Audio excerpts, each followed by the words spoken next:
All right. And good day, everyone, and welcome to today's edition of Truly Foundation.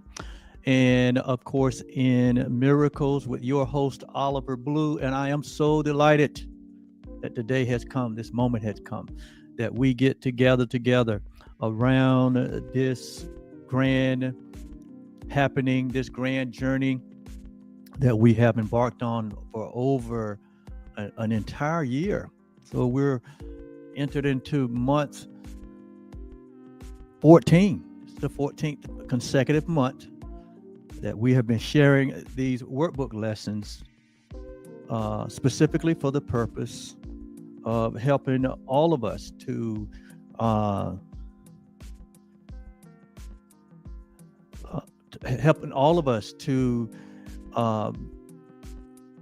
embrace this so required transformation, so that we can all come into a clear awareness and understanding of what life is all about, who we are, who God is, who our nation is, who our world is, who our brothers and sisters are.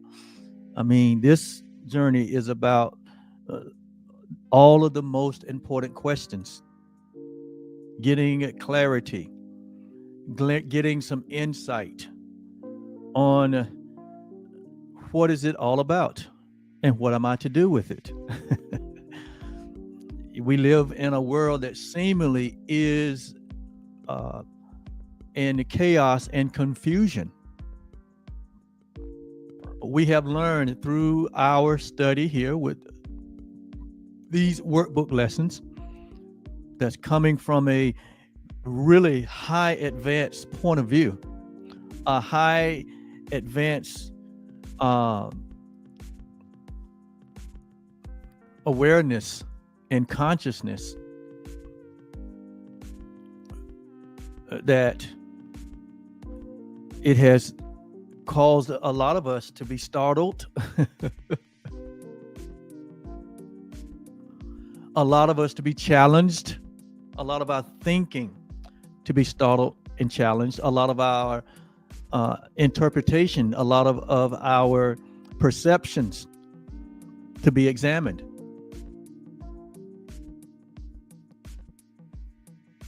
And most importantly, it has caused us to make decisions as to what we believe, why we believe it, and does it really add to the quality of our life? And I am be the first one to tell you that I am so happy and grateful and thankful for this journey, whereby we have focused on the mind. Because you know, like I know, if you've been in this world any amount of time, that is where life is determined. It's determined by our thinking. Everything is determined by our thinking. And we have discovered that it is our wrong thinking or our limited thinking that has caused all of our experiences. That is the source. It is the creative power that has really created this entire world. It is a result. What we see is a result of the thoughts and the ideas of humanity. It's reflected out in the world. But we have found out that in many cases, or in most cases, that what we have made is in opposition to the very purpose for us being here. It's in opposition to our very nature. That what we have made is really has been an attack on reality, an attack on the universal mind, on the attack on the, it has really appeared to be like it's an attack on God, or an attack on love, or an attack on reality. But all of that is being corrected, and the correction comes through the same portal in which the error occur, which is through the mind of humanity. That's why the renewing of the mind. That's why the transformational process is an unavoidable experience that any being can have. We must be transformed back to our original state. The transformation must occur. It's a guarantee by God that it will occur with everyone.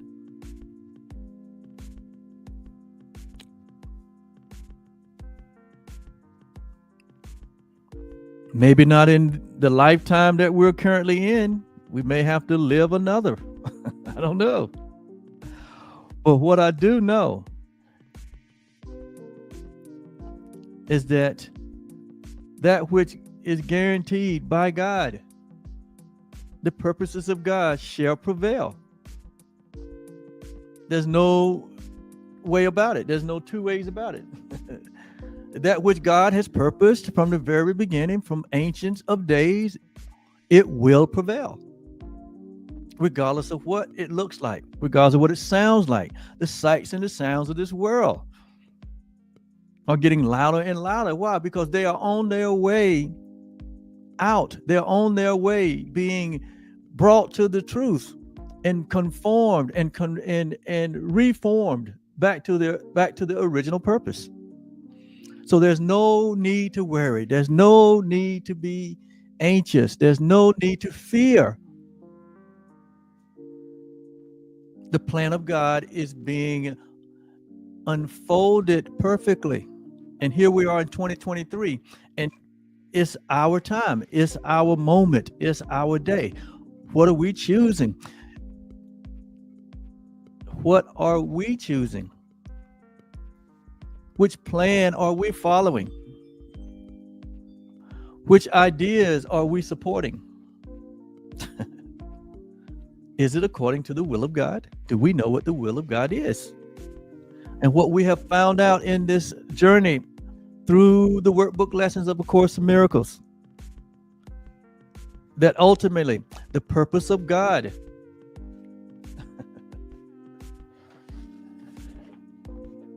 ultimately the purpose of God is for all humanity to wake up and return to its original state of being, its original habitat, to return or to remember who we are as the creation of God, as the perfect, holy, innocent creation of God. And for us to forgive the world for what we made it for. And for us to forgive everyone for what we thought they were. And to forgive ourselves for dreaming up this dream of separation, for being the dream and the dreamer. And ultimately, to once and for all, for all of us, to awaken in the place that we have never left, and that is in the heart of God, which is our home. To understand that we indeed remain as God created us. Therefore, we are the unchanged. We are the unchanging, and we are the unchangeable. Only in dreams, only in hallucinations, only in fantasies, only in the vain imagining of a mind that thinks that it has successfully separated itself from a source can one even imagine going on a prodigal journey, leaving what the creation story would call Eden,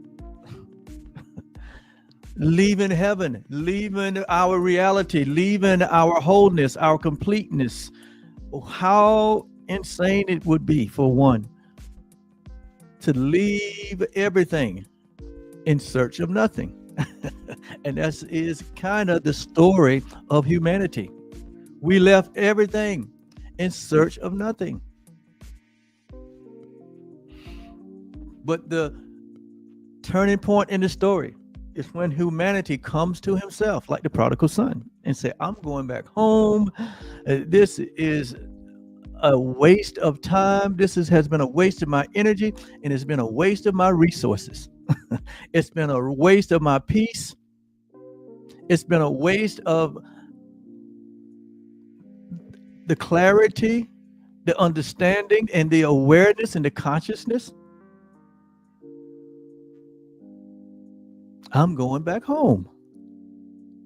And so we're all on this return home, this journey of returning to our original habitat, this return to our place where there is lasting peace.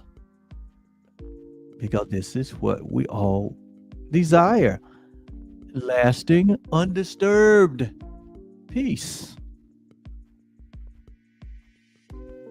which includes what Jesus called this abundant life, with nothing missing and with nothing broken, and with nothing in discord and nothing in disarray and nothing in chaos and nothing in confusion, but everything working in concert and in harmony and in oneness and in unity. This is the will of our Father. This is the will of the universe. This is even the earth, even the physical earth, even the heavenlies, the stars and the moon, and even the galaxies, even the ocean, even the mountains, everything that is being sustained by this one life. Desire for humanity to put things back into order, in divine order. And it's going to happen the same way it appeared to get out of order. It's going to get back in order through humanity, through the awakening, through the enlightenment, through the renewing of the mind, where we come to now understand, first of all, our true identity as these infinite, impersonal, and self-aware beings that's made not just in the image and likeness of God, but is made as the very essence of what God is. We cannot solve the problems in our life, in our communities, in our world with the same mindset, with the same mental awareness, with the same thought processes. We will not be able to solve humanity's problems thinking at the same level that we thought when we created the problems. No, there has to be an elevation above the battleground. There has to be an awakening, an enlightenment, a recognition that which has gone wrong has gone wrong as a result of our thinking, and that with the same mind that we thought of separation is with the same mind that we will embrace and accept the unity, the oneness that we share, the love that we share, the one life that we share. The fact that we are impregnable, meaning that we are intricately linked to one another and to God. We share this one life together. It is not multiple lives. It is the one source of all the life. And what is in what appears to be a part of the life has all the whole life in it. In other words, your appearance in form, with your access to this mind, it has the capacity of everything that God is. It has direct access to the universal mind, to the mind of Christ.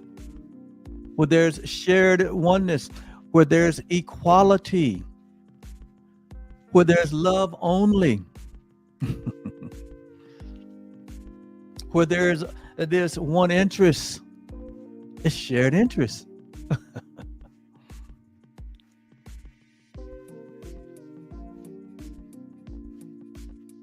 And so we know where we're headed.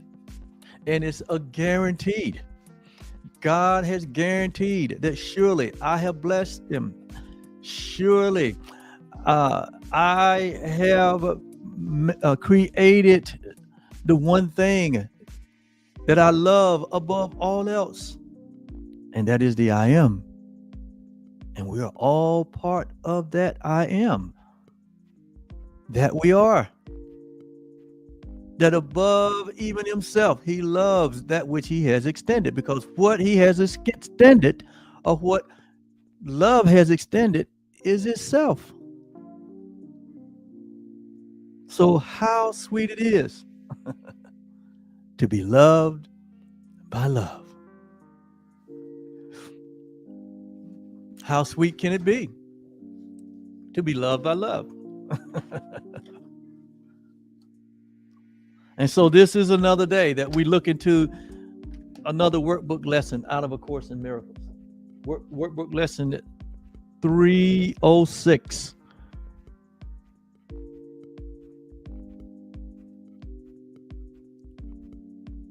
That states the end game of all of this. What is the end game? The end game is peace.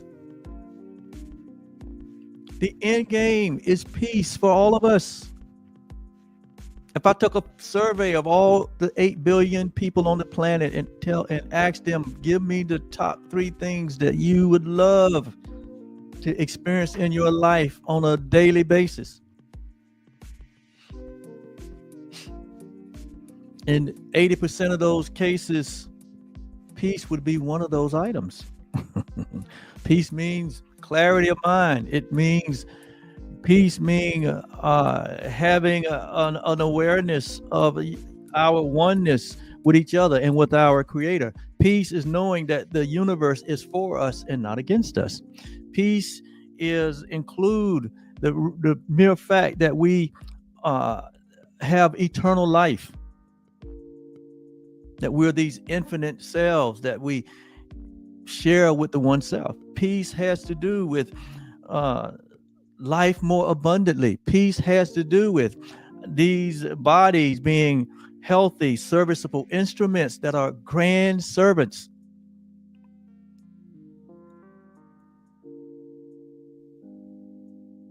Peace has to do with no more pain, no more suffering, no more anguish, no more not knowing, no more self-deception, no more anger, no more fear, no more being afraid of love, no more attacking one another, no more entertaining thoughts that are not loving thoughts. Because if you entertain a loving thought, if you entertain an unloving thought and don't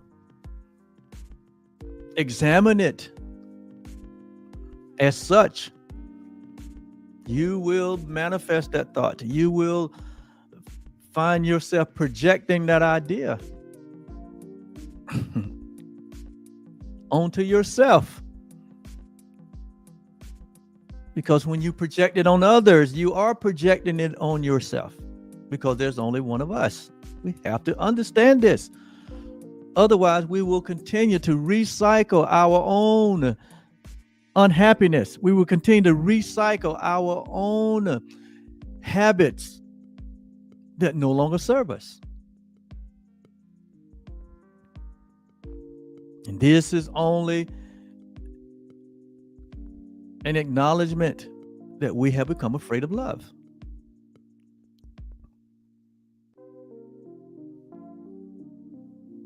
But that's okay. It happens to all of us.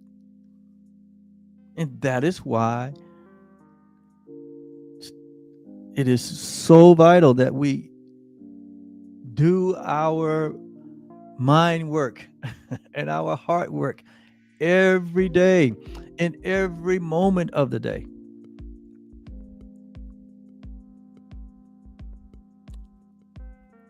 Spend our quiet time before we even meet with people, before we even have any conversation outside of ourselves. We need to have that conversation with ourselves to remind ourselves who we are and who humanity is. And that every act that goes on during the day, it is an act of either extending love or we're crying out for love. And we cry out for love in the form of projecting onto others the very thing that we fear. And we think by projecting that we're getting rid of it, but all we're doing is reinforcing the fear in ourselves. We have to learn this. We have to understand projection. We're only reinforcing it in ourselves.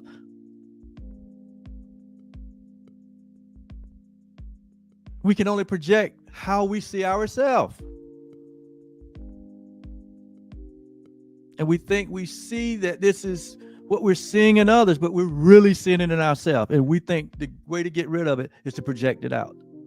No, we're only reinforcing it in ourselves. You'll never get rid of it that way. That's what Paul meant when he said, I see this struggle inside of me. The things I do, I don't want to do. The things I want to do, I don't do. These habits, I can't get rid of them. These perceptions, I can't get rid of them. These fears, I can't get rid of them. But yes, you can. It's a matter of knowing how to. There is a way of doing everything. That's why these lessons are so vital. We're teaching you how the creative process works. We're teaching you how to go to the source, which is the mind, which is the thought. We're teaching you about the power of your decisions to think in a certain way. We're teaching you the power of your decision to either accept or reject ideas that are not in alignment with love. So that when we speak, so that when we think, so that when we act, so that when we perceive, that we think and we act and perceive according to the standard of love. Not the love of this world, but God's love, which God's love is that what? God so loved that he gave, that he's always giving, he's always supporting, he's always sharing, he's always trying to find ways to bring you to a place of joy and peace and happiness. God's love is always healing. God's love is always forgiving.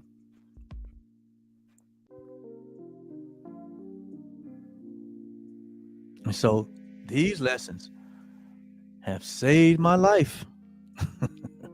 It has caused me to think about what I'm thinking about.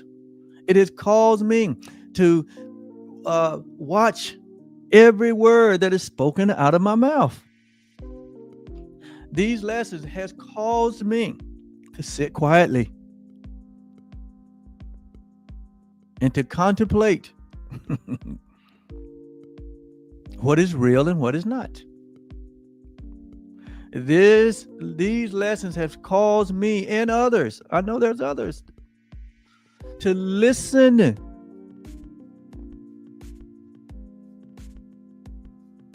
To listen.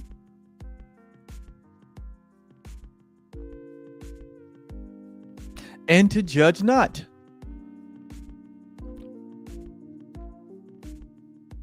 Because in our judgment,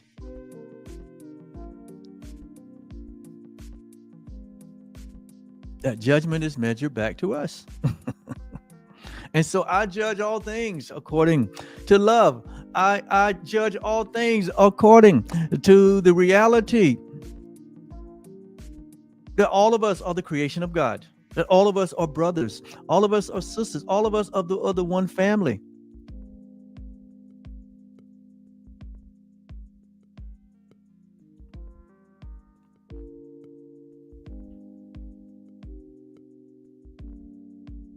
All of the world has gone free. I let all the world go free. The Course teaches us that. Let the world go free.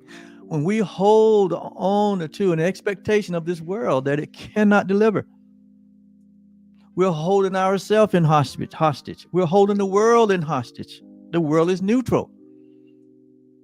It only will reflect what's in our minds.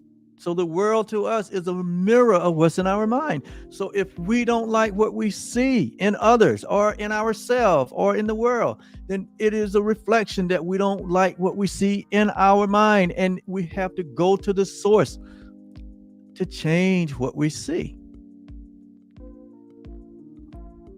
You cannot fix that on the outside. You can't fix a person. You can't fix an eternal, infinite being with a finite solution. It cannot happen.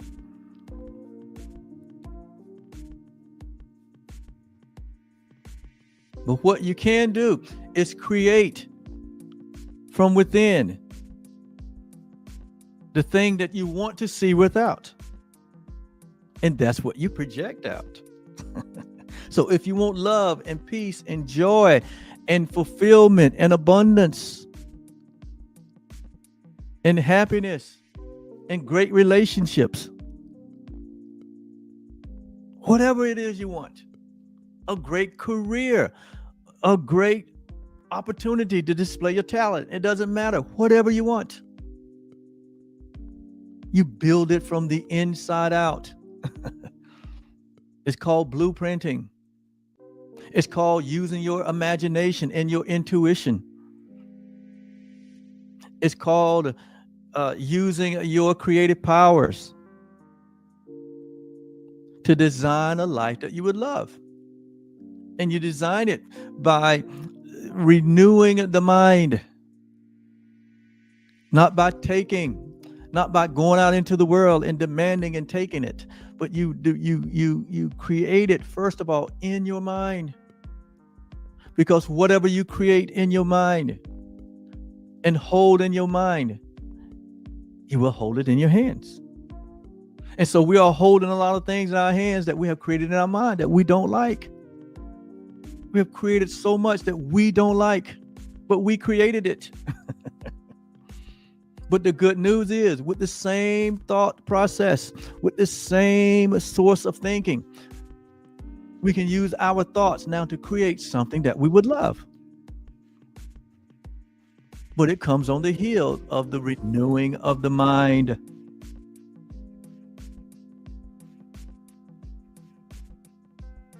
It comes on the heel of transforming our perceptions.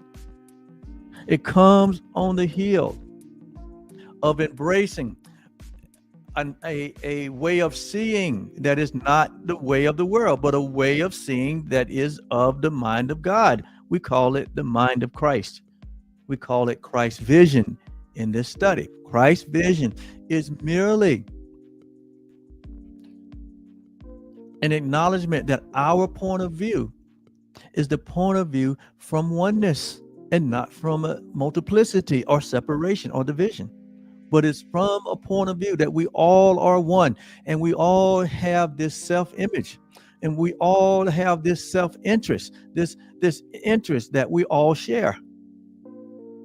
That the same force and the same power that beats your hearts beat all the other 8,000 hearts. The same power that causes the blood to flow through your vessels is the same power that causes the blood to flow through all vessels. The same power that causes the receiving and descending of messages from the brain to the nerves all over your body to every cell in your body is the same power that we all share. The same power that provides for the working of the mechanics in a machine, for the computers in a device, for all of the organs in your body It's the same power, and it works for everyone equally. It works for everyone equally, and it will function to the perfection for which they were created, unless humanity creates a mental block. Unless we create a mental block by our By our limited or wrong thinking. Our wrong thinking will cause your wrong thinking. My wrong thinking will cause your automobile to not run right. It will cause your everything in your life to get out of alignment. And we try to fix those things out there, and we only make more of a mess. Why? Because the problem is in here. And I point in here, the mind is not in our heads. Our heads couldn't contain the mind. The mind is a formless and a timeless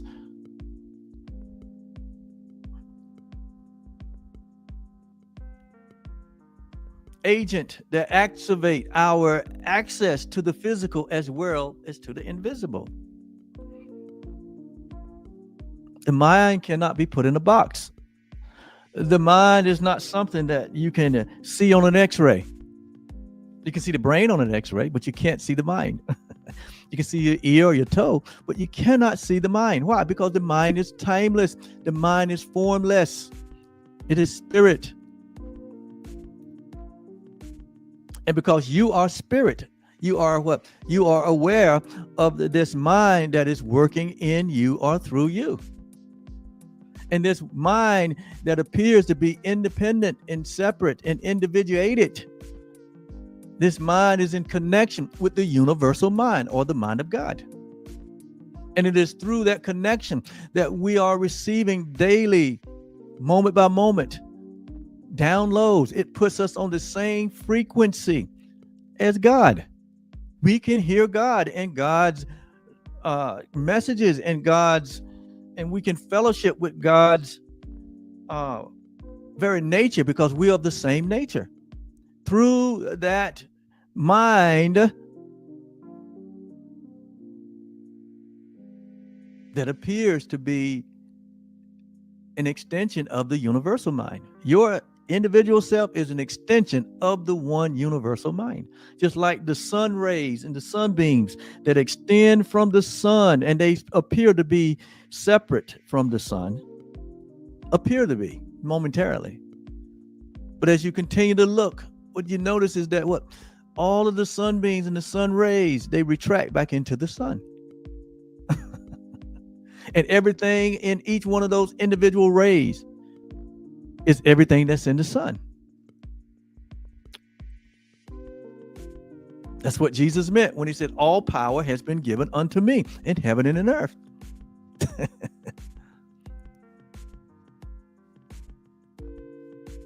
And then he said, all power has been given unto us in heaven and in earth through the mind.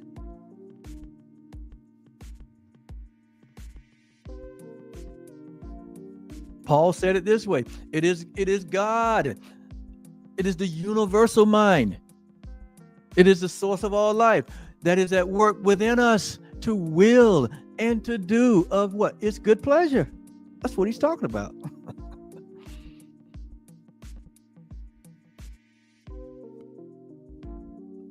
When you go to the ocean and you see the waves upon waves coming to shore, every wave is different from every other wave.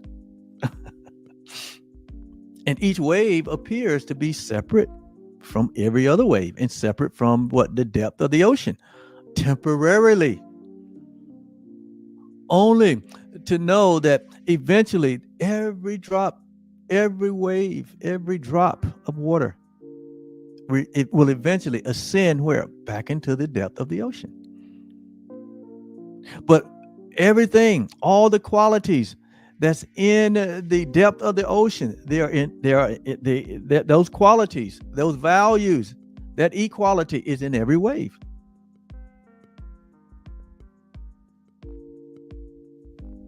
Therefore, every human that has ever appeared on the planet, incarnate in what we call a body, which we call a human being, everyone all through ancient history that has ever appeared. They have appeared here in the form of God, in form.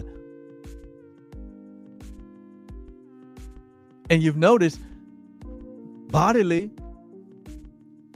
that all has what? All have aspired bodily, but only the body has aspired. The energy, the nature, the essence of what gave life to the body, it has what? It's gone back to its source. And the source is God.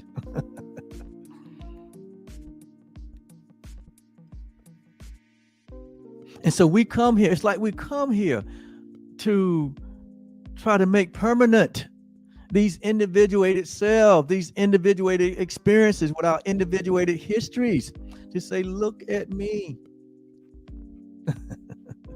Look at me. And we can only look so long, because eventually you're going to be gone physically. No, we should be saying, look at us. Look at the life. Look at the oneness that we share. Look at the love that we get to emanate. Look at the expression that we are here to what? Express love. We're here to give love to one another.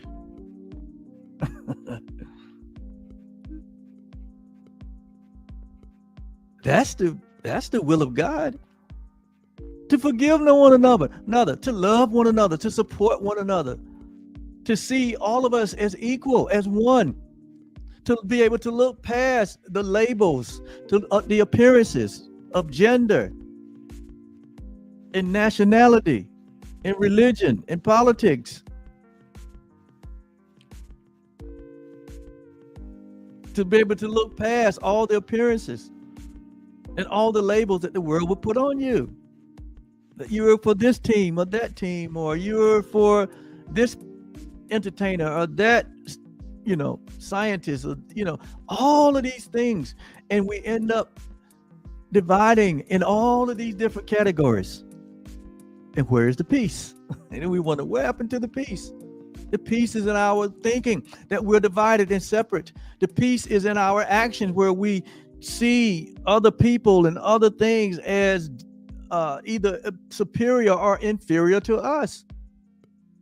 And so it creates this sense of fear and being vulnerable. And so we think that the result or the solution is war and fighting. We think the solution is buying all the guns and all the ammunition that we can buy, because there's a war. See, all this is happening in the mind.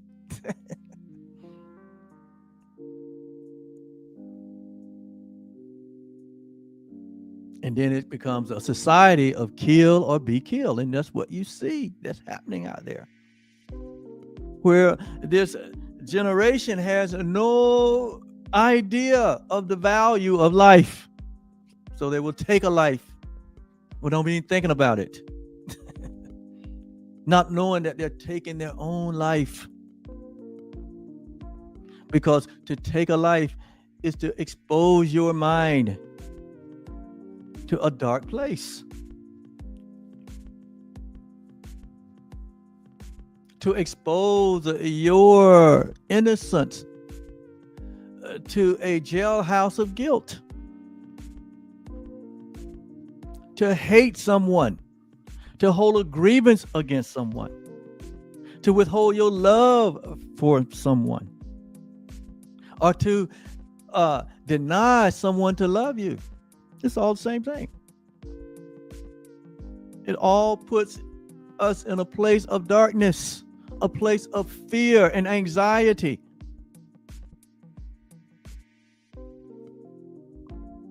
And then we want to go medicate, or we want to, we want to medicate, or we want to hurt someone. All in a effort to get rid of the guilt, to get rid of the shame, to get rid of the darkness that we have allowed to evade our thinking. No, the only real solution is our thinking. And that's why we are here every day, almost every day, have been for the last 13 months, 14 months, sharing these workbook lessons out of A Course in Miracles. We're not just here competing. We're not here trying to convert anyone, trying to change what anyone's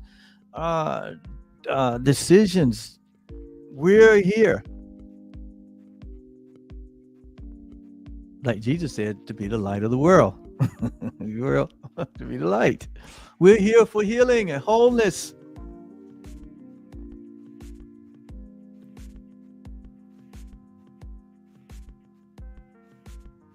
This message of truly is a message to the world of awakened consciousness. It's a message of enlightened awareness or enlightened consciousness to bring humanity to a place of resolute where there can be real resolve, and real resolve happens only in love. And love happens when we remove the veil, when we remove the block to the awareness that love is everywhere present, that God is everywhere present. We don't have to go anywhere to get anything. It is in our remembrance. It is in that mind that we have access to. And so we have to take responsibility for our thinking. Therefore, just like an athlete that performs at the highest level, what do? They have a pre-game. They have a pre-season. They have a daily ritual and a daily routine by which they spend that quality quiet time with themselves, reminding themselves of who they are. They spend that quality time with themselves, being professionals. And all humanity is professionals. We are the professionals of faith. We are the professionals of love, the professional of grace. But we have to work on our craft. We have to work on our thinking. We have to work on our reminding. We have to work on our words. We have to work on our actions.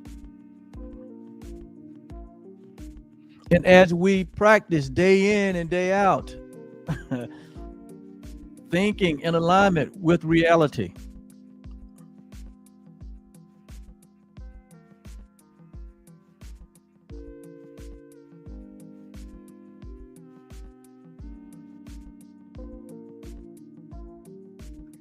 forgive me 1 minute. I have to take this call.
I do apologize, but that was obviously a very, very important call that was coming in. And thank you for your patience. But that is a place for us to let me get into the message, into the lesson.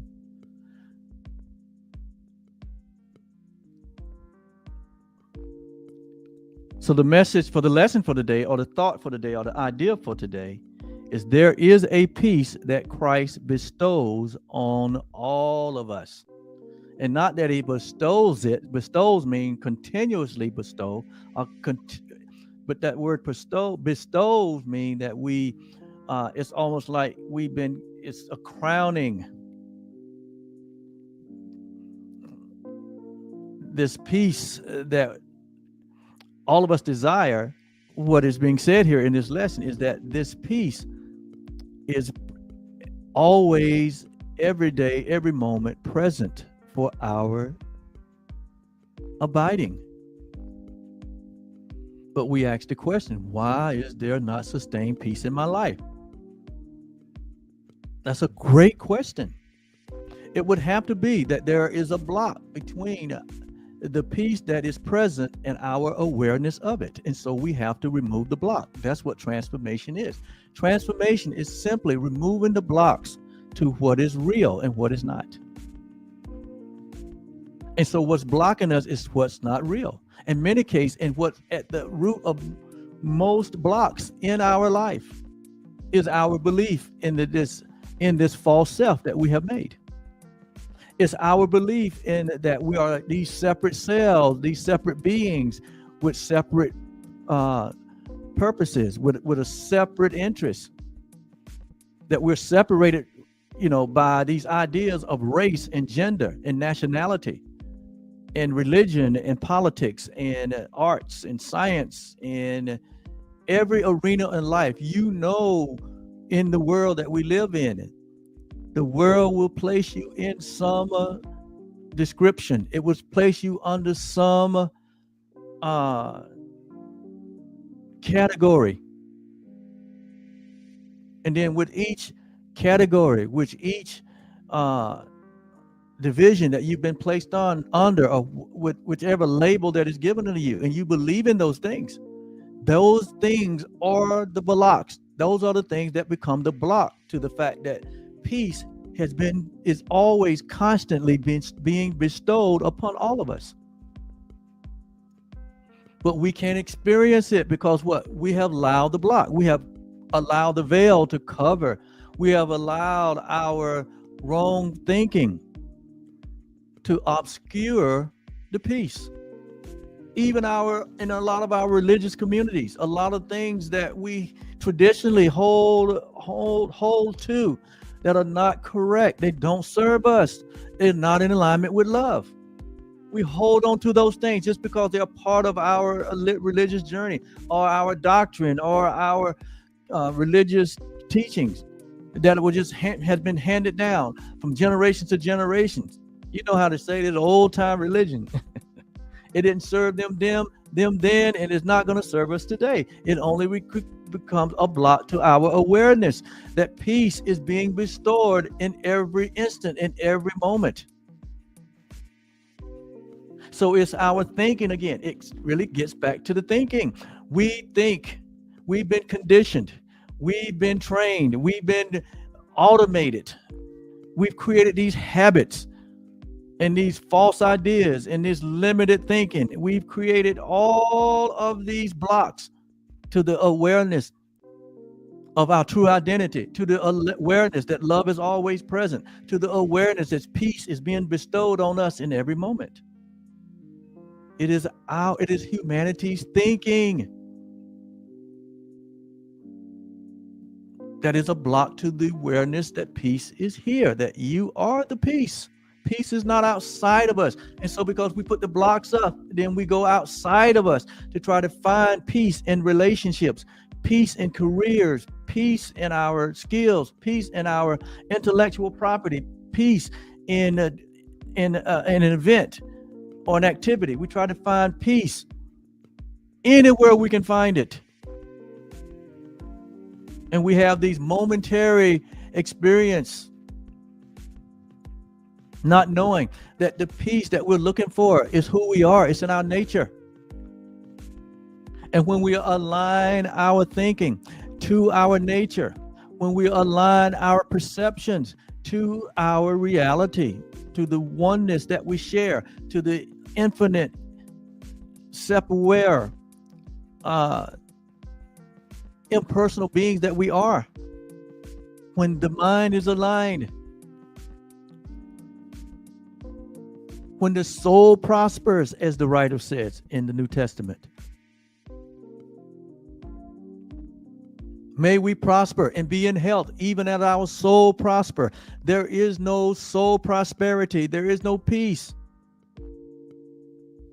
if the mind does not prosper, if the mind does not embrace the mind of Christ, if the mind don't embrace that it has equality with everyone and with God.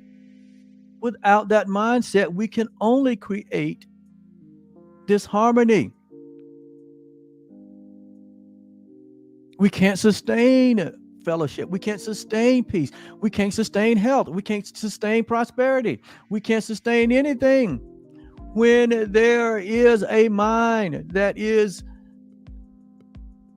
unrenewed to reality. There was a mind when there's a mind that continuously to reject the truth. The truth is our only way. It's our only solution.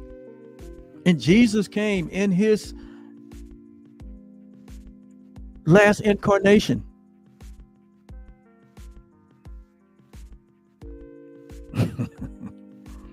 But in reality, it wasn't his last incarnation. Because every human being that has ever graced this earth is that incarnation. It's like the multiple waves of the ocean. There's only one ocean. It's like the multiple sunbeams and the sun rays. There's only one sun. So all of these manifestations of humanity in these different forms and different genders, with these been born all over the different parts of the world. It is but the one sun.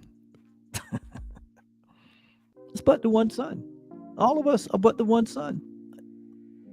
It's a manifestation of the one sun that has this one Father.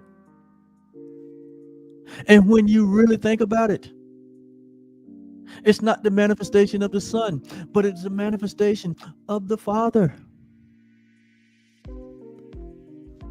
You and I and every other human being that have graced this earth has appeared here in the person of God, but most don't know it. Why?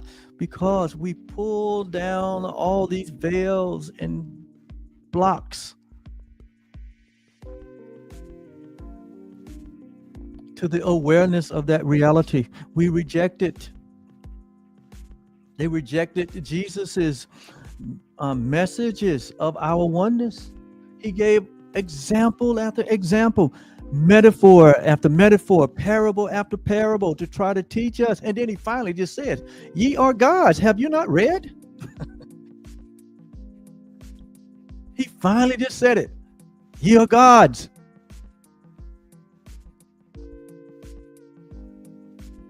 Or you are of the God in nature. You are of the one God. That's what he was saying. You are appearing here in the person of God. Your life is the person of God.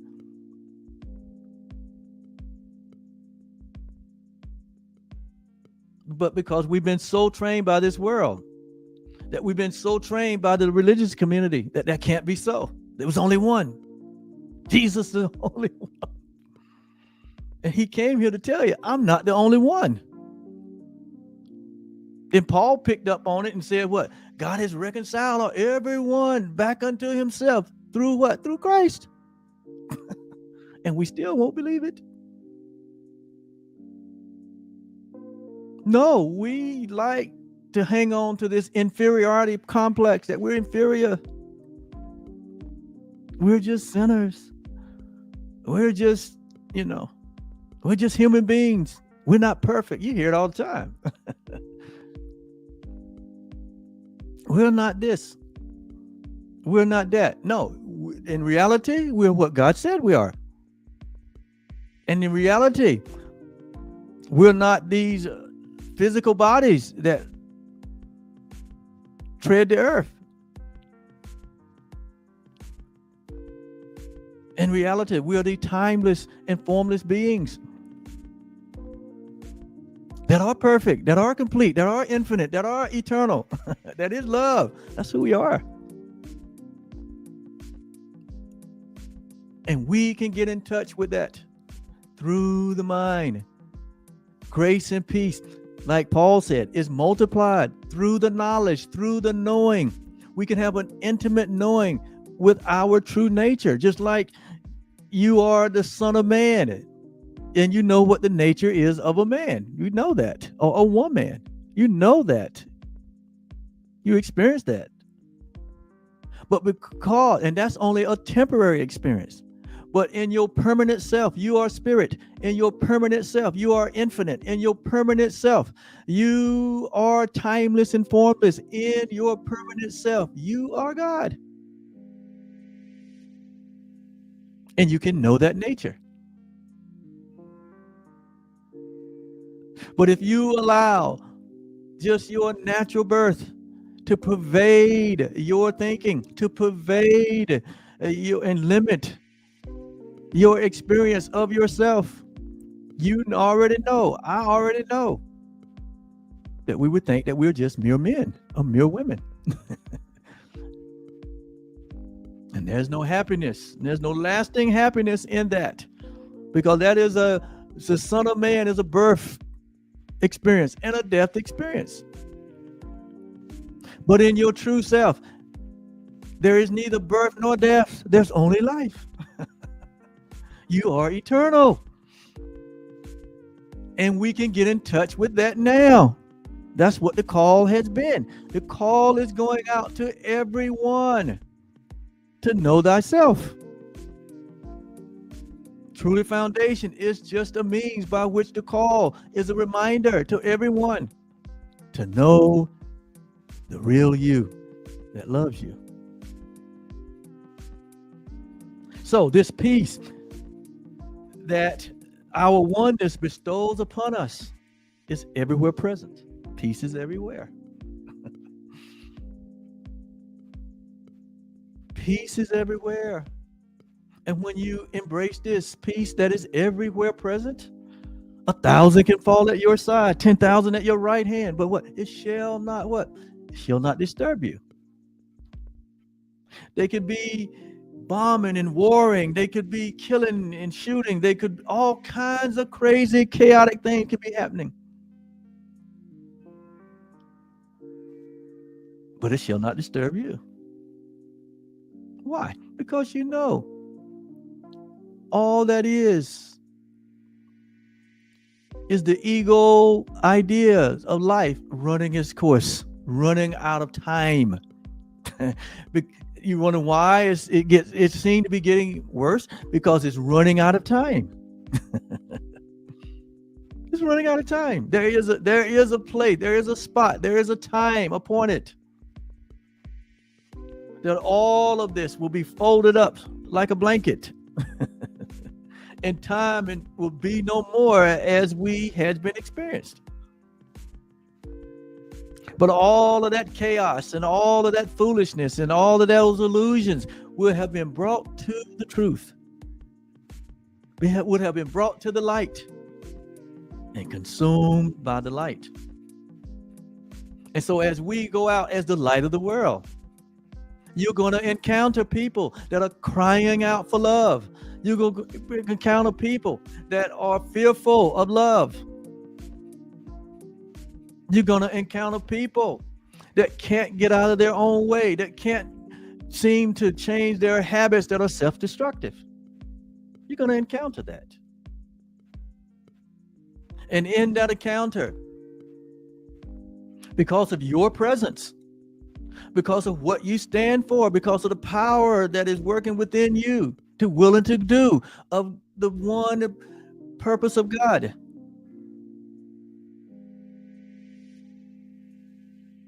all of that confusion and chaos will come gushing out in your presence. Don't be afraid. Don't be afraid. It cannot harm you.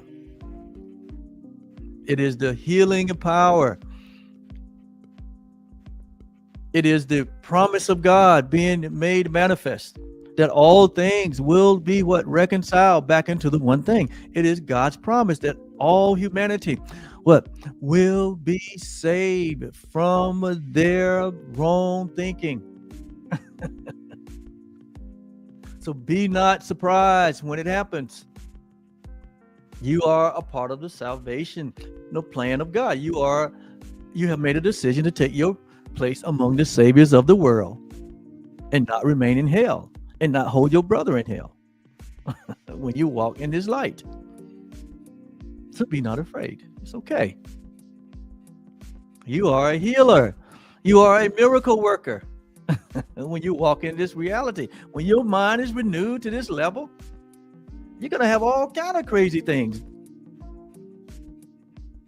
that will throw up at your feet. It may come in a personal attack, but it's okay. They are trying to get free from the fear and the anxiety and the confusion that has pervaded their own thinking. And it's okay. It's part of the process.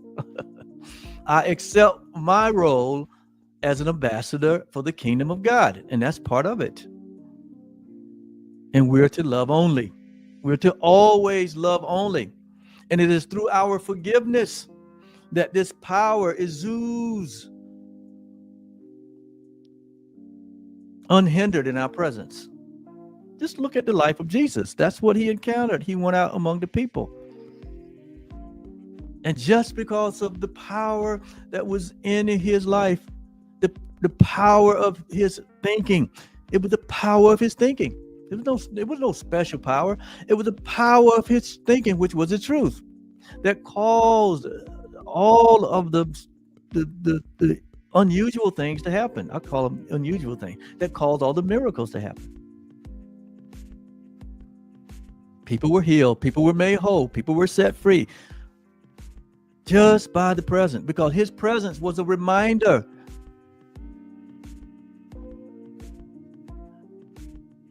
that we live in a universe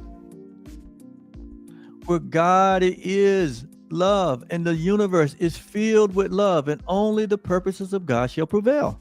That's all.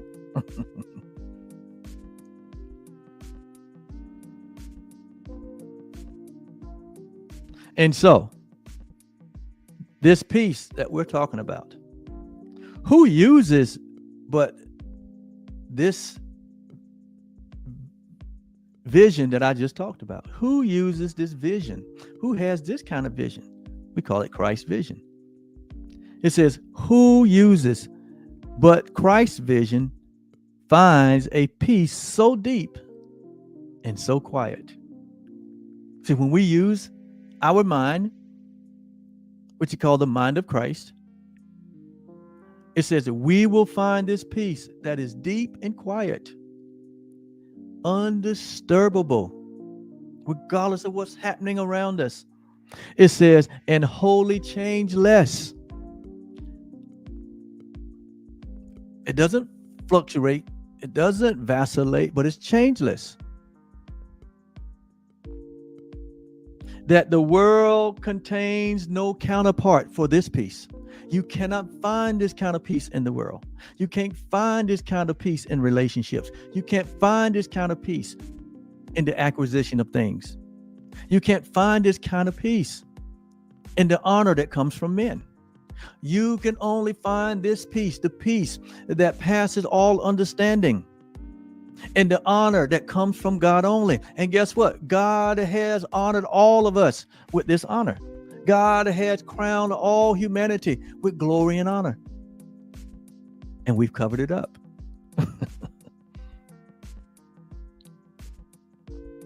And we wonder, where's the peace? It's in the cover-up. You think there's been a cover-up. The biggest cover-up that ever happened. The biggest cover-up that has ever occurred. Even greater than Watergate or Spygate, or even our recent cover-ups. The greatest cover-ups that has ever happened to humanity is humanity's own denial of their own reality, of their God self. That's the greatest cover-up of all. And with these workbook lessons that we're doing day in and day out, these workbook lessons are designed to uncover the truth that's already here, the peace that's already here, the love that is already here, and all of it reside as you.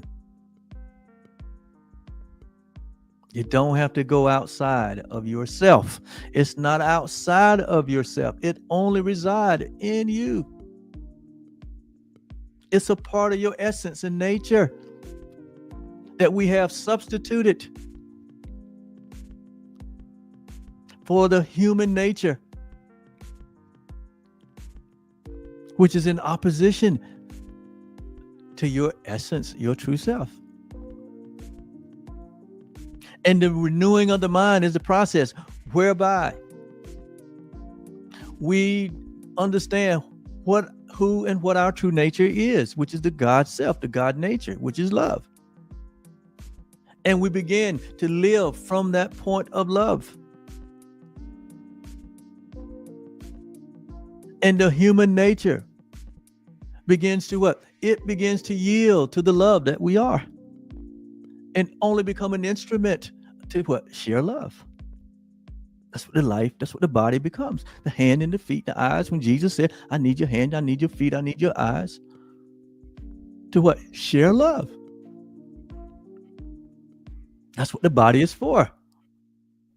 And we've taken the body and made it the crown jewel of life. Look at me. Look at my stuff. Look at mine. We do all kind of crazy stuff with the bodies. We do all kinds of things with the body. Trying to find significance, trying to get an audience, trying to find significance in our life. And the body is not designed to do that. That's why it breaks down. We add purposes to the body that it cannot handle. It is not who you are. We cannot promote our body as our identification. That is not who we are.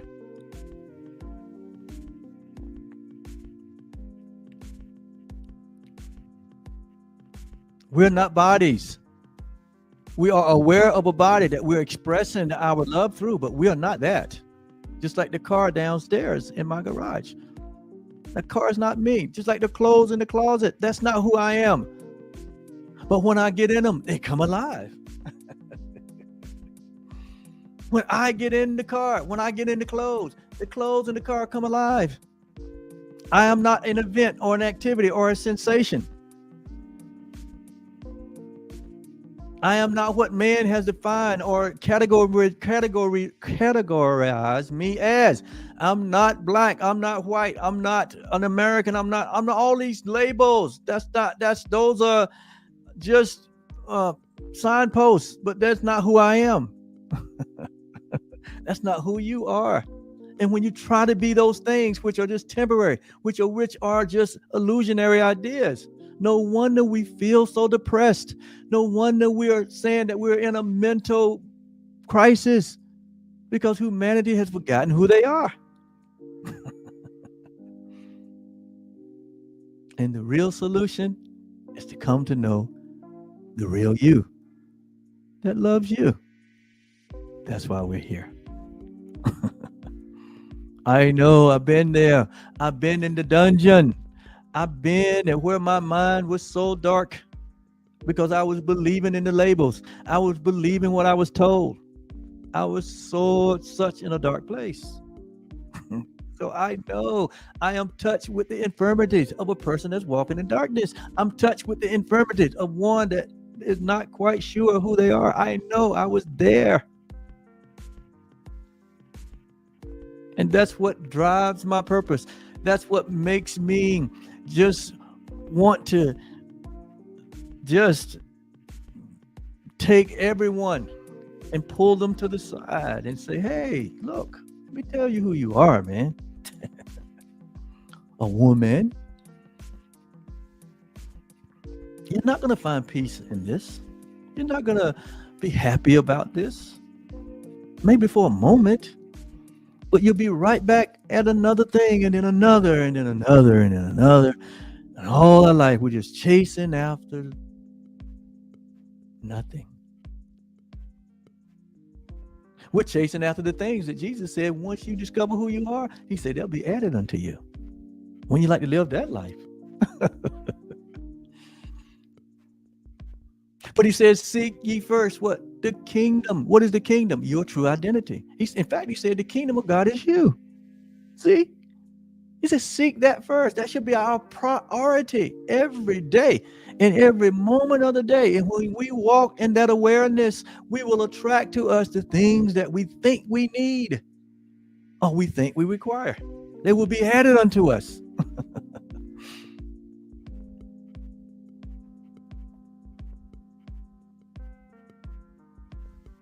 So there is no counterpart in the world to compare to the peace that is a part of who we are. Comparisons are still, it said comparisons stand still before this peace. That's why we should never compare. That's why we should never compete.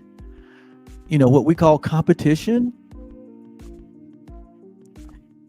is an idea that one must win at the expense of another. That there is no win-win. And see, but we've been highly trained in that, and we train our kids that way. And then we grow up, and everything is about competing. We compete in business. We compete in all of the different communities, and it's not about competition. It should be about this shared creation that we all share, and we put it on display. We don't compete, we put it on display. So how about watching the next sporting event without saying, okay, this is my team or your team, but just say, hey, I'm going to watch this because these guys are putting on display high level performance, and I'm going to enjoy it.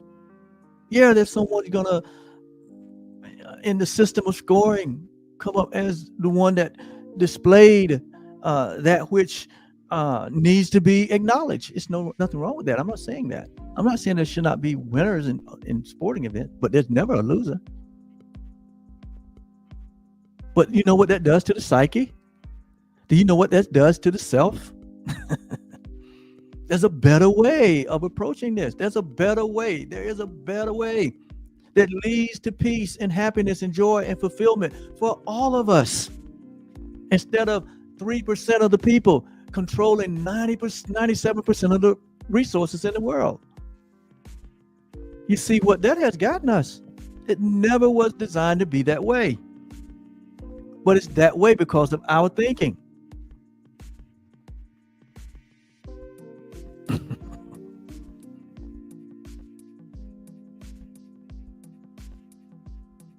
So we should never compare ourselves. There's nothing to compare yourself with. You are everything. You are the ace boon coon. You are it. And not at the demise of your brother next to you or your sister.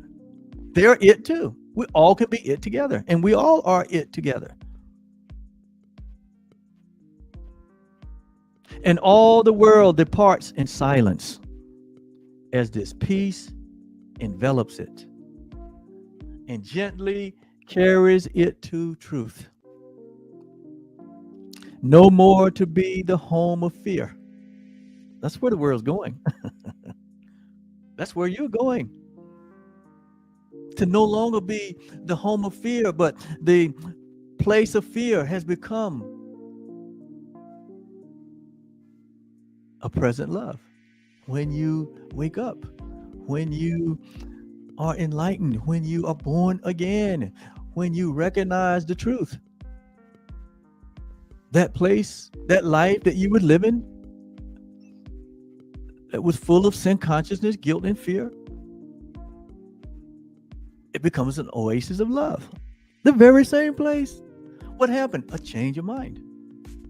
That's the only thing that happened. The renewing of the mind. I know that's what happened to me. I exchanged my false self for the self that God created. I said yes to my innocence. I said yes to my wholeness. I said yes to my completeness. I said yes to my sinlessness. I said yes to my oneness with all creation. And it happens that way with anyone that says yes to God. Yes to their true identity. And you will see that anxiety and fear and guilt and judgment and condemnation will begin to walk away from you one by one.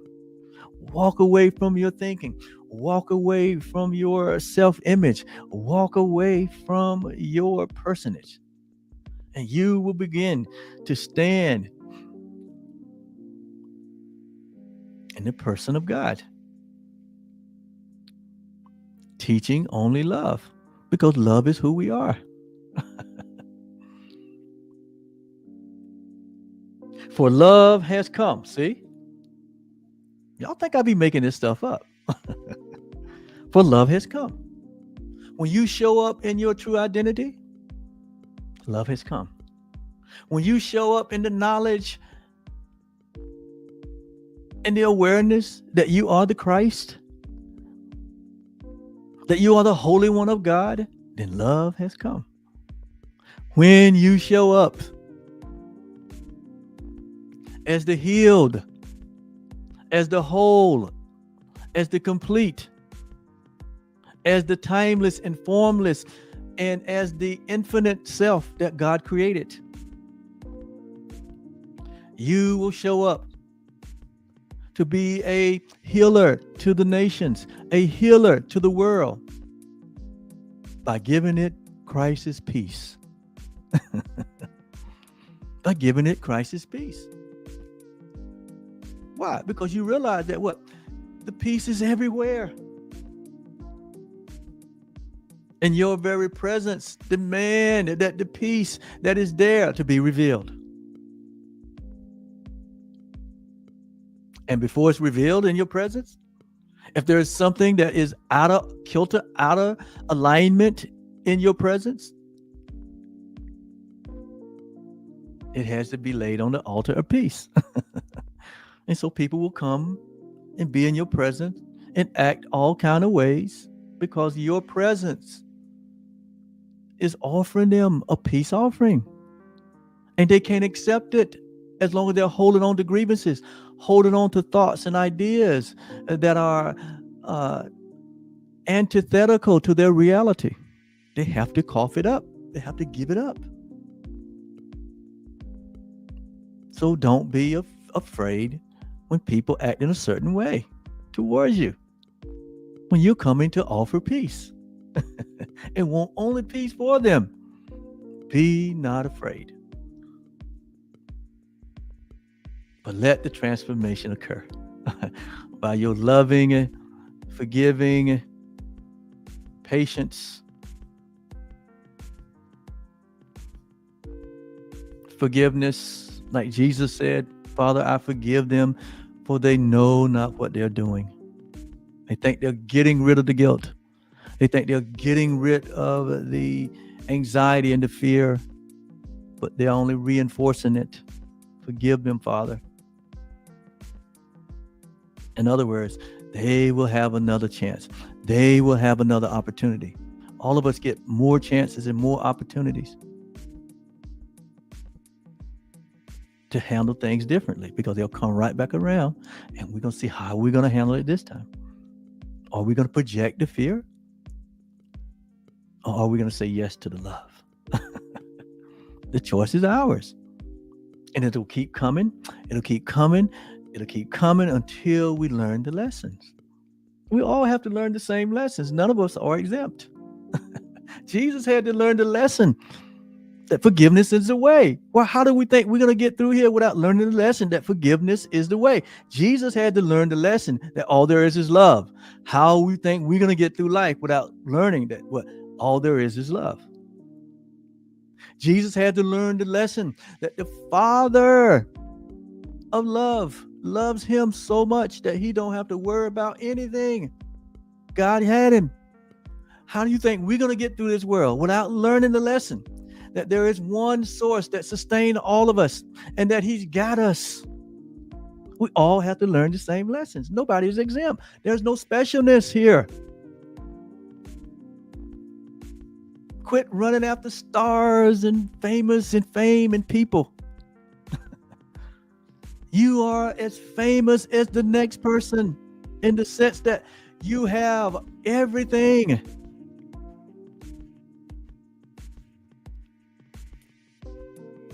In your reality.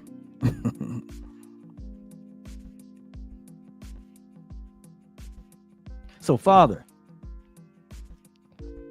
the peace of Christ, the peace of this oneness that we all share, is given to us. So have you received what has already been given?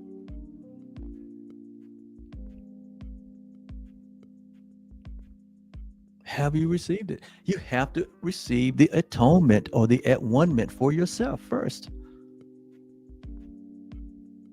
Before you can heal others, you have to receive it for yourself. Before you can share it with others, you have to receive the at-one-ment for yourself. And it doesn't require anything for you to receive what's already yours, but a recognition. That's it. All these other ideas that have been introduced to us to say we got to do this and you got to do that and you got to pay this and you got to pay that, and then when you do this you got to go here, you got to submit here, and you got none of those requirements. None of those requirements are of God. These are requirements of man. Man's trying to just get you to support whatever he's doing or she's doing. There's no requirements for you to recognize your true identity. You don't have to go nowhere. In fact, it's best for you when you recognize who you are and you wake up to your reality just to sit with yourself for a long time. That will work out better for you than to go run and put yourself in a situation where before you know it, you forgot who you were because you got all these requirements laid on you, all this stuff that's required that you to do, that man required. That's what Jesus dealt with when he came. When he looked at the religious community, they had placed so many laws and burdens on the people. They couldn't fulfill them. The law killeth. Humanity's idea of a proper relationship with the divine, it killeth. You can never fulfill the law. You can never fulfill man's requirement. Try as you may. You've already tried it and you see that you can't. But you can fulfill God. God is the only requirement that you can really fulfill. And that is just a recognition. When you recognize that your oneness with God and each other, that is all required. To love God and to love your neighbor. That's it. It's a recognition that we're all one. We all share the same life. That's the only requirement. And now because you recognize that, what? You walk in love. You walk in forgiveness. Requiring nothing, owing no man nothing, but what? Like Jesus said, owe no man nothing but to love him. That's the only thing.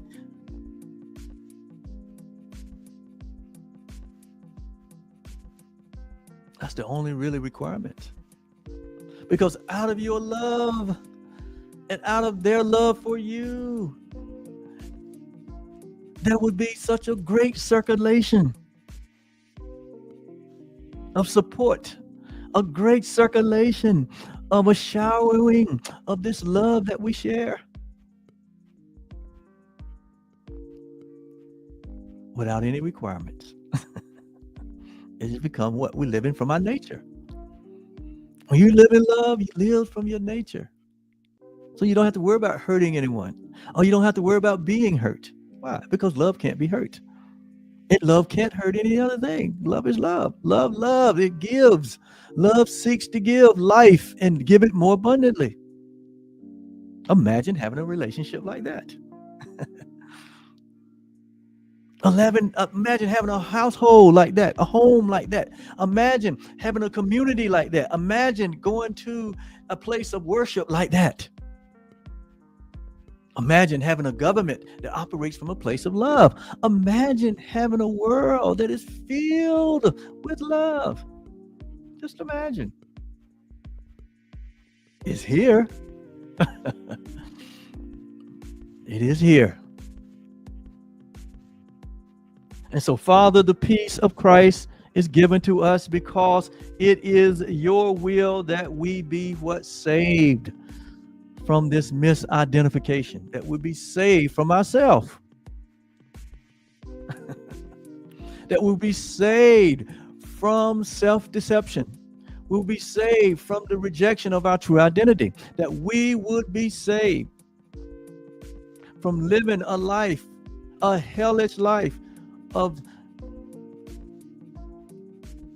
self-suffering and persecution and judgment and fear and sin consciousness and guilt. That's hell. When we grope in the dark and don't know where we're going, that's hell. So he said, this peace, it is the will of God that we be saved from that experience. I was saved from that experience because I didn't know who I was. Many of you that listen to me, you've been saved from that experience. But some of you have stayed where you are. You haven't grown in your expanded awareness of what that really means. We're still hanging out with the same thoughts and the same ideas that we've had 20 years ago. And we're not happy. We're not inspired. We even question our own salvation.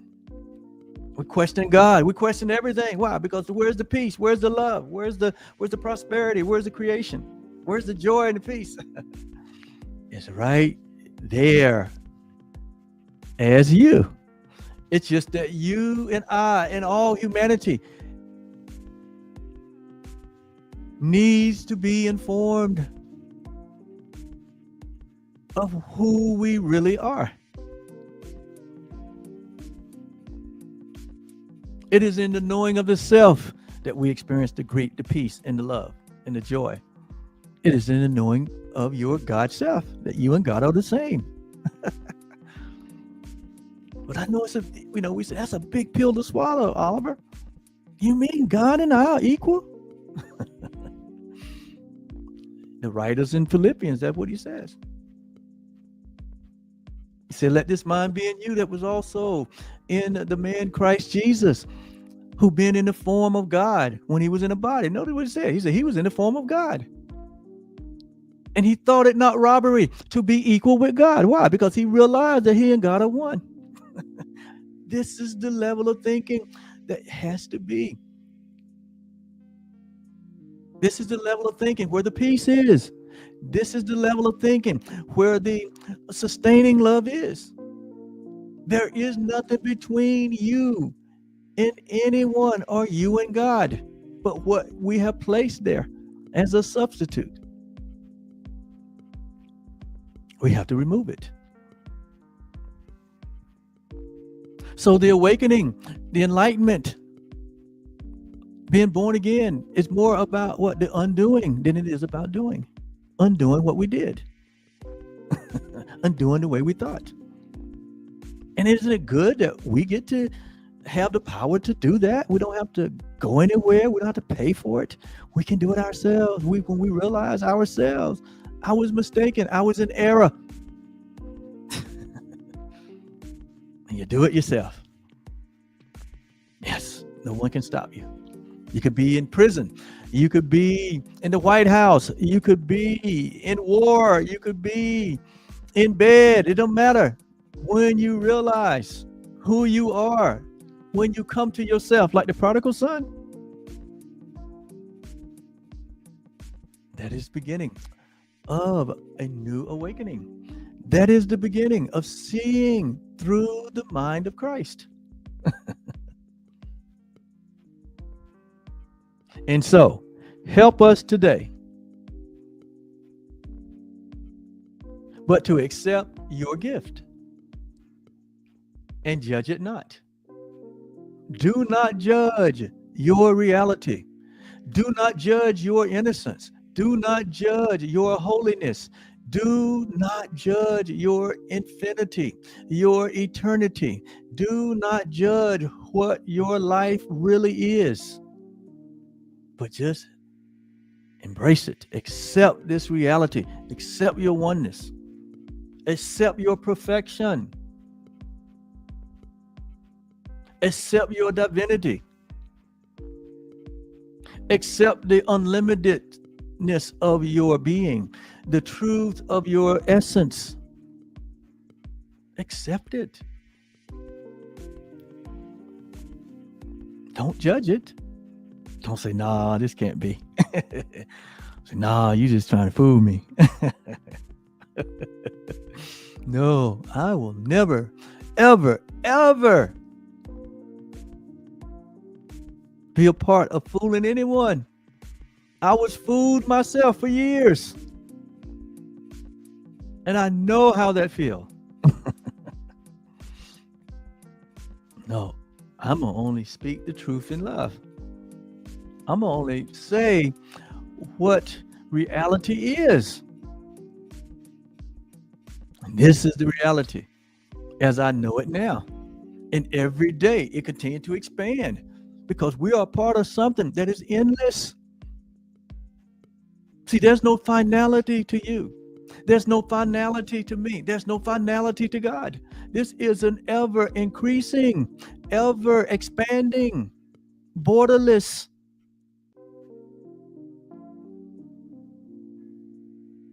awareness that has no beginning and it has no end.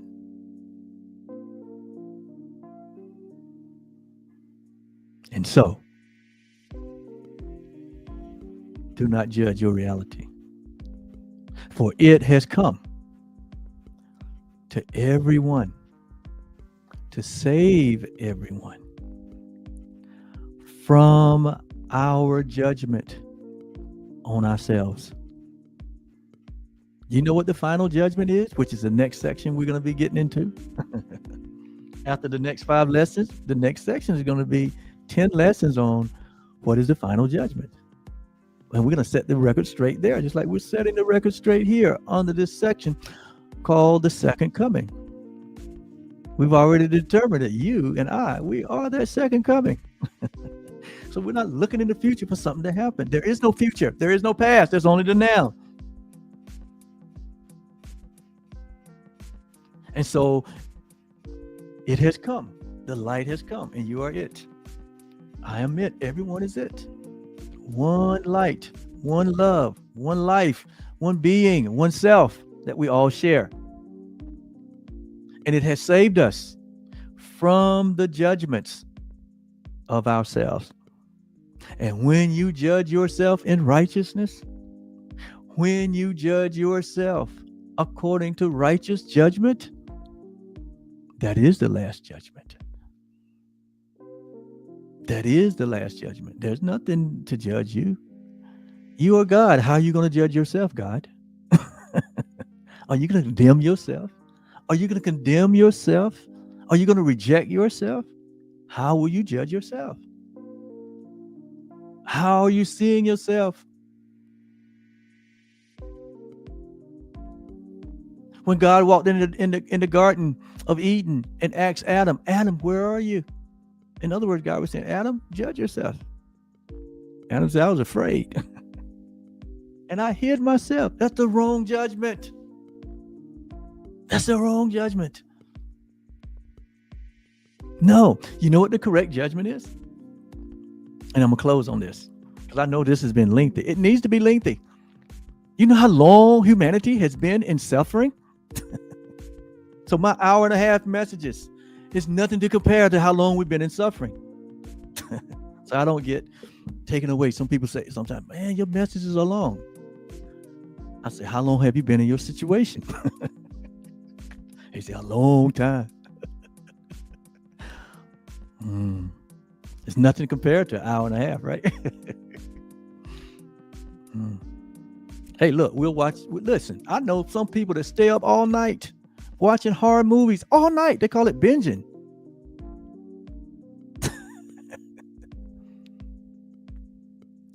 You think that helped them determine and align with who they are? No. They watch that stuff all night and then they spend the next year fighting against those thoughts. It's crazy, man, right? There's nothing wrong with binging. I'm not saying there's nothing wrong with binging. What I am saying, it is something wrong when we are binging and we haven't binged on who we are and don't know who we are. See, when you find out who you are, you can go into any space. You can watch anything. You can do anything. And it won't affect your psyche. But when you don't know who you are and you binging on all of this dark stuff, it's just plunging you into more darkness. Just think about it. Just think about it. We haven't done the first thing. We haven't seek ye first the kingdom of God and his righteousness. See? He said, then all these other things will be added, including right entertainment, right? Fun entertainment. In fact, once you know who you are, you're the happiest person on earth. You have the most fun. It don't matter where you are, you're having the most fun. Why? You're not looking for the thing to give you fun or happiness. No, you're sharing your happiness with everyone. They're glad that you're showing up. Say, Blue is here, John is here, Mary is here. Let's have a party. Let's have some fun.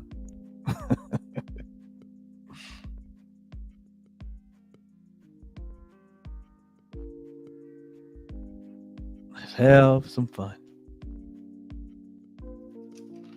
All right, that's enough. I'm gonna cut it right here. I think my friend's here with me. What's going on, Heidi? My West Coast friend, who I love so much. Give me a shout out, Heidi.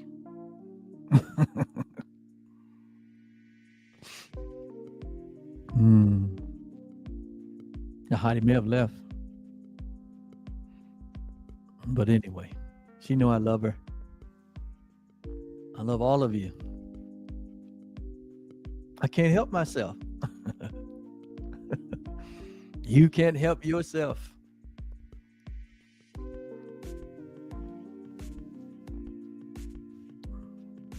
When you realize that how sweet it is to be loved by love, and that we are the love that we share.